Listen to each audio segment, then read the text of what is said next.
ओम शांति भाइयों बहनों, स्वागत है आपका हमारे लॉ ऑफ गॉड चैनल पर। आज हम आपको समुद्र मंथन से निकलने वाले 14 रत्नों के बारे में बताएंगे, इसलिए वीडियो अंत तक जरूर देखें। अब वीडियो की शुरुआत करते हैं। दुर्वासा ऋषि के श्राप के कारण देवतागण समान मनुष्यों की भांति हो गए थे, अर्थात शक्तिहीन हो गए थे। दूसरी तरफ दैत्यों का राजा बलि बहुत ताकतवर होता जा रहा था। सभी देवता विष्णु के पास गए। विष्णु जी ने सलाह दी कि असुरों के साथ संधि करके क्षीर सागर का मंथन करें, जिससे उन्हें अमृत मिलेगा, जिससे पीकर देवतागण अमर हो जाएंगे। देवता और दैत्यों के बीच संधि हो गई कि मंथन के दौरान जो रत्न निकलेंगे उसे आपस में बांट लिया जाएगा। विष्णु जी ने स्वयं कच्छा अवतार लिया, जिनकी पीठ पर मंदार पर्वत कर वासुकी सांप को इस प्रकार लपेटा गया ताकि देवता और दैत्यों ने समुद्र मंथन किया। इस समुद्र मंथन से 14 रत्न निकले, जिनमें देवता और दैत्यों ने इन्हें आपस में बांट लिया। समुद्र मंथन सबसे पहला विष शक्तिशाली था। यह विष इतना ज्वलनशील था कि दैत्यों और देवता का शरीर जलने लगा। सृष्टि की रक्षा के लिए भगवान शिव ने इसे अपने कंठ में धारण किया था, इसलिए वह नीलकंठ कहलाए। विष के बाद तेज गति वाला घोड़ा निकला। ये सफ़ेद रंग का था तथा 7 मुख वाला था। इसका नाम उच्चश्रवा था। इसे राजा बलि ने अपने पास रखा। फिर कालांतर में ये इंद्र के अधीन हो गया था।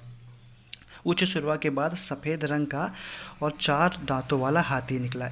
इसका नाम ऐरावत था, जो हाथियों का राजा है। इसे इंद्र ने अपने अधीन कर लिया था। ऐरावत हाथी के बाद कौस्तुभ मणि को विष्णु जी ने अपने मुकुट में धारण किया था। पांचों पे कामधेनु, ये लोक कल्याणी कही गई है। ये गाय ऋषियों को दे दिया गया था।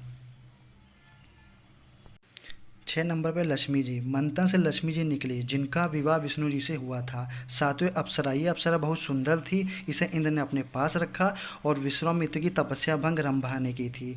8वें पारिजात वृक्ष, यह बड़ा पेड़ निकला। पुष्प बहुत शोभनीक थे एवं सुगंधित थे। ये देवताओं को मिला। 9 पे वरुणी देवी, ये जल से निकली थी और मदिरा लेके उत्पन्न हुई थी, इसलिए इन्हें असुरों को सौंप दिया गया। 10वें नंबर पे पांचजन्य संघ, ये संघ यह स्मृति और विजय का प्रतीक है। ये विष्णु जी को मिला। 11वें नंबर पे है चंद्रमा।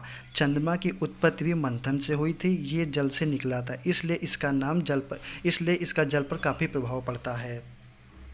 कल्पवृक्ष भी समुद्र मंथन से निकला था। 13वें धन्वंतरी वेद, मंथन से आयुर्वेद के जनक धन्वंतरी का जन्म हुआ। इन्होंने ही देवता और ऋषियों को आयुर्वेद की जानकारी दी थी। ये भी विष्णु के अधीन हो गए थे। 14 नंबर पे अमृत कलश, अमृत धन्वंतरी के हाथों में था। ये अमृत जो पिए वो अमर हो जाएगा, इसलिए दैत्यों और देवताओं में युद्ध हो गया। लेकिन विष्णु जी ने कहा, मोहिनी रूप लेकर कहा, ये विष भोलेनाथ ने पी लिया था, लेकिन मोहिनी रूप लेकर अमृत पान करने के लिए कहा इन दोनों से, तो ये दोनों पच तैयार हो गए। इससे पहले देवताओं को अमृत पिलाया गया। एक दैत्य को शक हो गया, इसलिए उसने देवता का रूप लेकर उनके बीच चला गया, जिसका पता अमृत पान के बाद चला। तो विष्णु जी ने उसे 2 खंडों में विभाजित कर दिया। ये वही 2 खंड है जिसे हम राहु केतु के नाम से जानते हैं। यही ग्रहण लगाते हैं। ये वीडियो कैसा लगा, अपने विचार कमेंट बॉक्स में ज़रूर लिखें। लाइक करें, सब्सक्राइब करें, ज़्यादा से ज़्यादा शेयर करें। धन्यवाद। ओम शांति।